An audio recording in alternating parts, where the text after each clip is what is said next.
உன்னை பற்றி யாரிடமும் எந்த விளக்கமும் சொல்ல தேவையில்லை. உன்னை பற்றின விஷயத்தை யாருக்கும் தெரிவிக்க வேண்டுமென்று எந்த நிர்பந்தமும் இல்லை. நீங்கள் நீங்களாகவே இருங்க, யாருக்காகவும் மாறாதீங்க. உலகம் உங்களை மாற்றுறதுக்கு பார்க்கும், ஆனால் நீங்கள் மாறாதீங்க. எப்போதும் ஒரே மாதிரி இருங்க. ரெண்டாவது என்னென்னா, யாருக்காகவும் பிறருக்காகவும் நான் வாழ்கிறேன்னு நினைக்காதீங்க.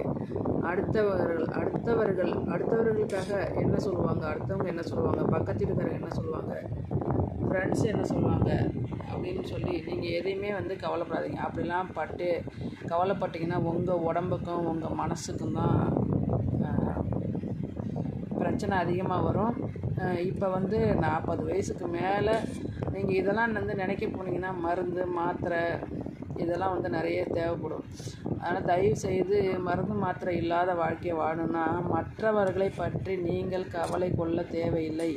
உங்களை பற்றின பல விஷயங்களை வெளியில் சொல்லணும் என்ற அவசியமும் இல்லை. இங்கு இந்த சமுதாயத்தில் யாரும் யாரை பற்றி சொல்கிறது கிடையாது.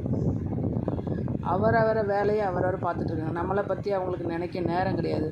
அவர்களை பற்றி நமக்கு நினைக்க நேரம் கிடையாது. நம்ம வீட்டில் தினமும் ஒரு பிரச்சனை, தினமும் ஒரு விஷயம், தினமும் ஒரு மாறுதல், இதெல்லாம் நடந்துக்கிட்டே தான் இருக்குது. இதெல்லாம் மாற்றுறதுக்கு யாராலையும் முடியாது. அதனால் தயவு செய்து உங்களை பற்றின எல்லா விவரங்களையும் யாருக்கும் தெரிவிக்க வேண்டும் என்ற அவசியம் ஒன்றும் இல்லை. அப்படி தெரிவித்தாலும் அவர்கள் ஒன்றும் உங்களை பாராட்டப் போவதில்லை, உங்களுக்கு பரிசு கொடுக்க போவதில்லை. இதுவும் ஒரு சினிமா படம் போல் பார்த்துவிட்டு செல்கின்ற உலகம் இது. அதனால் யூடியூப்பில் யாராவது நம்பர் கேட்டாலும் கொடுக்காதீங்க. நம்பர் கேட்டிங்கன்னா நம்பர் கொடுப்போம், அவங்க நம்மளை அலட்சியப்படுத்திடுவாங்க. அதுக்கப்புறம் நம்ம கமெண்ட்ஸ் கூட பண்ண மாட்டாங்க. ஆண்கள் பெண்கள் அனைவருக்குமே நான் பார்த்த வரைக்கும் 4 வருஷத்தில் எவ்வளோ பேர்த்துக்கு நான் சப்போர்ட் பண்ணியிருக்கேன், நம்பர் கொடுத்துருக்கேன். ஆனால் நம்பர் வாங்கினவங்கெல்லாம் நம்மளை சப்போர்ட் பண்ண மாட்டாங்க. தயவுசெய்து யாருக்கும் நம்பர் கொடுக்காதீங்க. நிறைய பேர்த்த நானும் பார்த்துட்டேன். நம்பர் யாரெல்லாம் வாங்குறாங்களோ அவங்க அதுக்கப்புறம் நம்ம யூடியூப் சேனலுக்கு வரவும் மாட்டாங்க, சப்போர்ட்டும் பண்ண மாட்டாங்க. இப்போதைக்கு எனக்கு உடம்பு சரியில்லை, நான் கஞ்சி சாப்பிட போகிறேன், தலைவலிக்குது. நீங்கள் என்ன சாப்பிட்றீங்கன்னு சொல்லி கமெண்ட் பண்ணுங்கள்.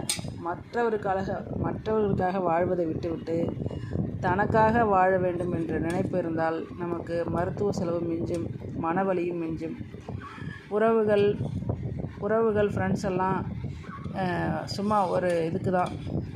அவங்களுக்கெல்லாம் ரொம்பலாம் நீங்கள் முக்கியத்துவம் கொடுத்தீங்கன்னா நம்ம வாழ்க்கை வீணாக போயிடும். நம்ம மனசுக்கு என்ன பிடிக்குதோ அந்த மாதிரி வாழ கற்றுக்கோங்க. இப்போ நான் கஞ்சி சாப்பிட்றேன், வாங்க சாப்பிட்லாம். இதுக்கு தொட்டுக்கெல்லாம் எதுவும் கிடையாது, வெறும் கஞ்சி தான் சாப்பிட போகிறேன். தலைவலி தாங்க முடியல. ஓகே மக்களே, இந்த பதிவு பிடிச்சிருந்தா லைக் பண்ணி